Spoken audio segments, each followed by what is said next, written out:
Hi everyone, it's Karen here. Welcome to another video from me. Today I'm going to share with you how I created this card using two of the new release stamps, the Tree of Hope and the Tree of Courage, this gorgeous little fairy shop set 2, the large path mini hives, and I've got a couple of stencils for texture in the background. I've got Feather Leaf and this one round the edge is called Elegance. I'm using two colours in Distress Oxides, Mowed Lawn, Rustic Wilderness. I'm also going to be using an assortment of coloured pencils to colour in the roofs and the little parts of the fairy shop set too, and bits of the trees. So greens and browns, you'll see what we use when we get to them. So the sized card that I'm using, this ended up being 17 centimetres by 14 centimetres, but I started with a slightly larger card, 300 GSM Super Smooth. I started with a slightly larger card so that depending on how my swirl went around the outside, I could chop it down as I wished. So we'll get started. So first thing I'm going to do is take my gorgeous tree and ink it up with VersaFine Clair Nocturne. The detail on these trees is amazing. Right, and I'm just going to, I put my finger over that there. And I'm just going to place this first tree on the side. So now, VersaFine Clair Nocturne is an oil-based ink, which means that once we've stamped, we're going to be able to paint over it with our Distress Oxides. That's how we got this lovely washed paint effect over the top.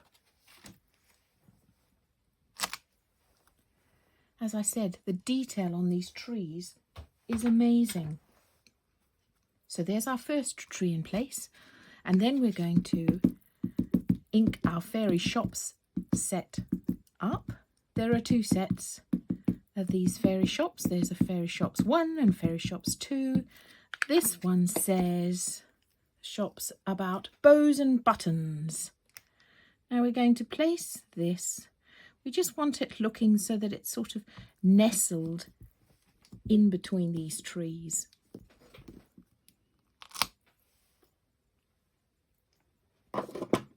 Then I'm going to take my second tree and I'm going to ink that up. Again, using VersaFine Clair Nocturne, it just gives us the detail that we need and want in these stamps. And so I'm just going to eyeball it so that the two trees surround these gorgeous little shops. It's as though they're nestled in a little forest setting. Just look at the detail on those stamps. It's amazing, amazing, amazing. Then I'm going to take my large path stamp.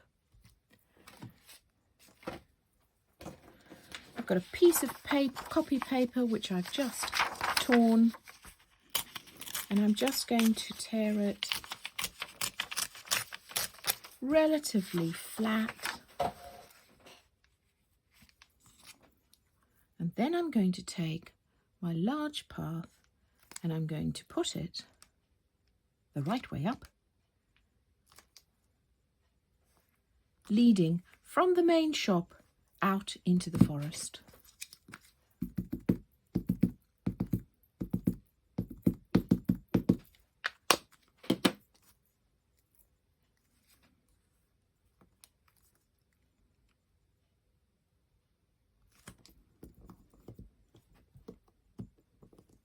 This is lovely. There are a few little sprigs of grass. There we go. So we just use that other piece of paper as a mask and hey presto, there we have it. How lovely is that? Now, it shouldn't smudge, but just in case, I'm going to give it a quick blast with a heat gun.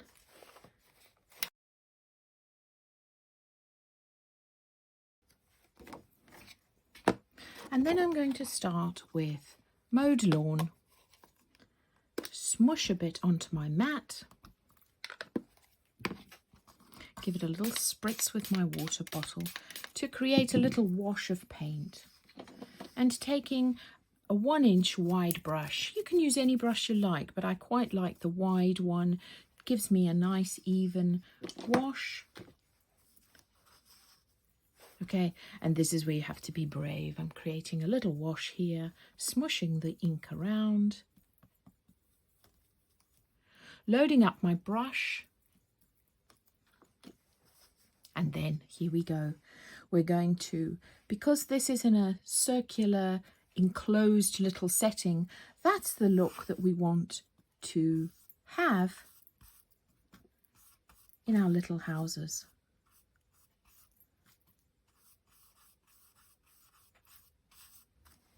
Simple. Then I'm going to do the same with my Rustic Wilderness. Create a bit of smushing on my mat, pop it up with some water. I'm probably not going to wash my brush off because it's green anyway. Again, loading up your brush so you've got a nice wash of paint on it. And we're just going to do the same again around the outside, creating this lovely flow around the edge.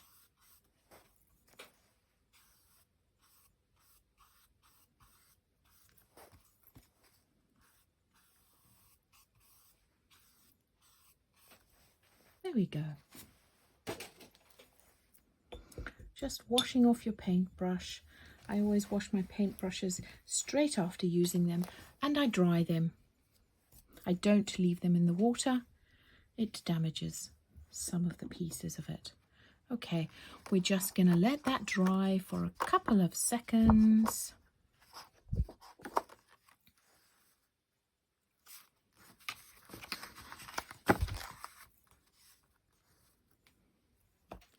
Before taking our little mini hive and again inking it up with VersaFine Clear. Now, I think in my original it was too dark, so I'm just going to stamp these off 2nd generation and stamp them at different heights.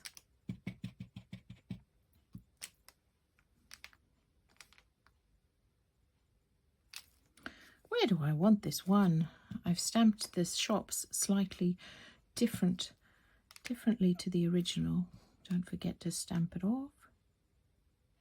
We'll pop that one just there. So it looks like the hives are just hanging from the branches on the tree. Okay.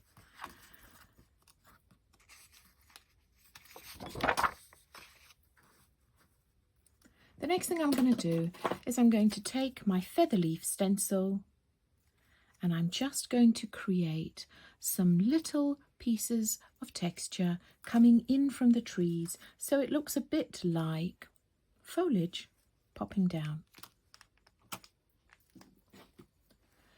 And again, I'm using tone on tone here. So for the center, I used Mowed Lawn, so I'm going to go in with Mowed Lawn. Inking up my blending sponge.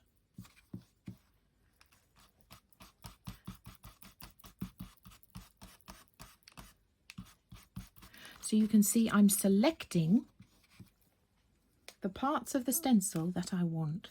So this tree trunk curves round, so I'm going to choose a feather leaf that curves around. So it looks like it's all part of the same story. And this one here is coming over quite nicely.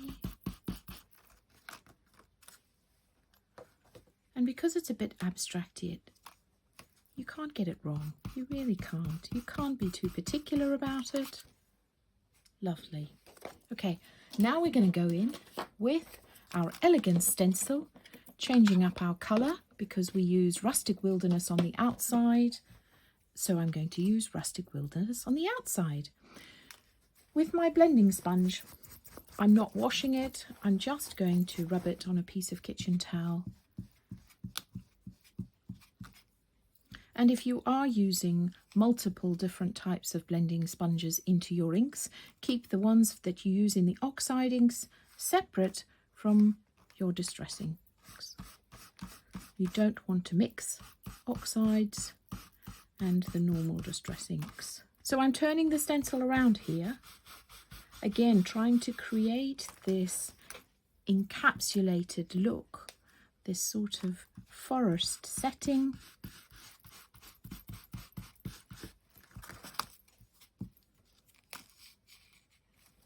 So using different parts of the stencil here.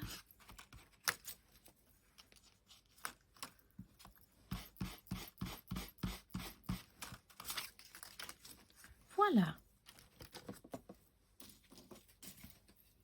And I'll just spritz those off with a bit of water to clean them and dry them with my towel. So now the fun bit. This is the bit where you just let that little child inside of you come out to play. I've picked I use the Derwent Inktense pencils. The colour on them is very rich. So I've just used light olive, Sicilian yellow, burnt orange and mild vermilion. One more, and this one doesn't even have a name on it. Oh, tin, this is called. So there's a mixture of browns, greens and a bit of yellows, and I'm just going to colour the different parts of the shops.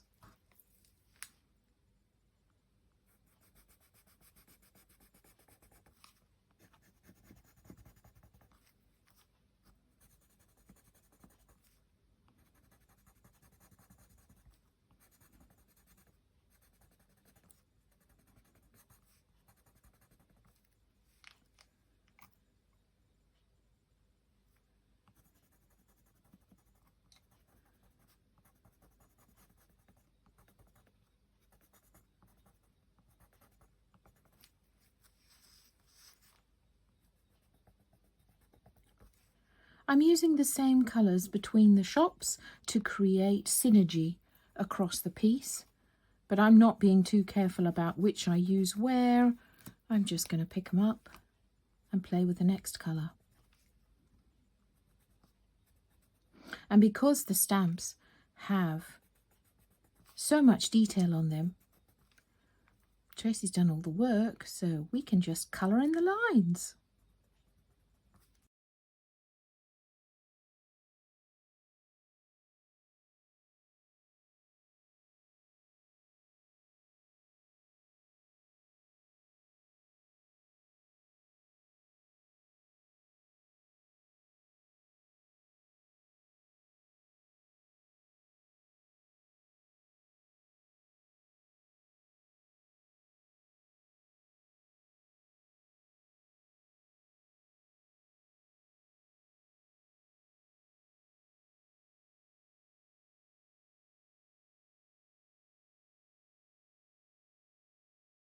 So you can see, I just went backwards and forwards with my various colours. I kept pretty similar colours. I've only got 5 here, and I think that doesn't detract from the background. Now I've got a bit of an inky smudge there, but fortunately for me, that I will be chopping off with when I chop my card down to size. But that is something to remember. The other thing I also did was I coloured in the trunks of the trees, and I also did some extra shading around the path.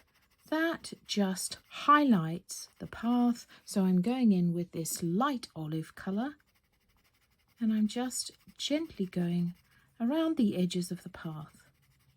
I will also go around the bottom of the shops, again just to create a bit of extra depth, give it a bit of a shadow so it looks as though it's part of the ground.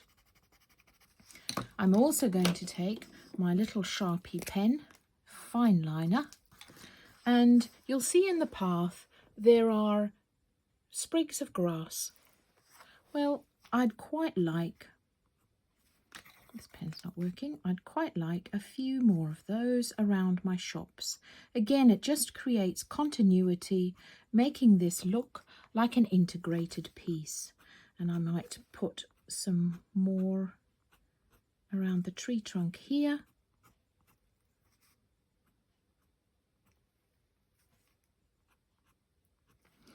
Let's stop there, we won't go too mad.